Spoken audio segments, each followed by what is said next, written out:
1000 কিংবা 10,000 নয়, আবার 1,00,000ও নয়।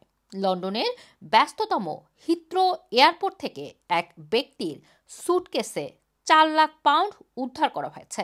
আর যে ব্যক্তির সুটকেস থেকে এত পাউন্ড উদ্ধার করা হয়েছে তাকে আটক করেছে বিমানবন্দর পুলিশ। তার বিরুদ্ধে অস্ত্র পাচারের অভিযোগ গঠন করা হয়েছে।